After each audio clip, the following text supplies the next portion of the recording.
আজকের এই খেলা হাদির স্মরণে আমরা উৎসর্গ করি। উপস্থিত দর্শকবৃন্দ, আসসালামু আলাইকুম ওয়া রাহমাতুল্লাহ। আমরা অত্যন্ত ভারাক্রান্ত হৃদয়ে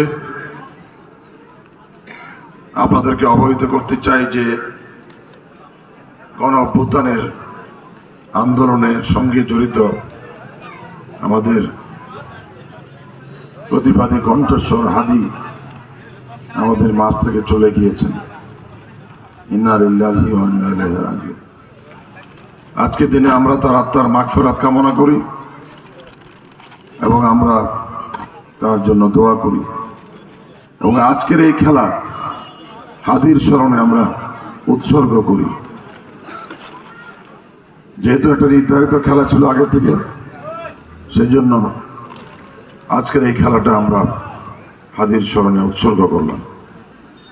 আমি দোয়া চাই আপনাদের কাছে আমাদের প্রাণপ্রিয় নেত্রী দেশনেত্রী বেগম খালেদা জিয়ার জন্য, যিনি সারাটা জীবন এদেশের গণতন্ত্রের জন্য, এদেশের গণমানুষের জন্য তিনি রাজপথে আন্দোলন করেছেন, জনগণের অধিকার আদায়ের লক্ষ্যে তিনি আন্দোলন করেছেন।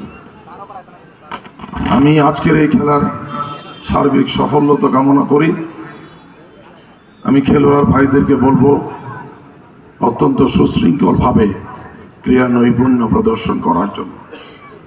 আমাদের রেফারি সহ লাইন্সম্যান যারা আছেন তাদেরকে অনুরোধ করব নিরপেক্ষভাবে খেলা পরিচালনা করার জন্য। আমি আজকের এই খেলা আনুষ্ঠানিকভাবে শুভ উদ্বোধন করে মাঠে গিয়ে আমরা বাস্তবে খেলা উদ্বোধন করব।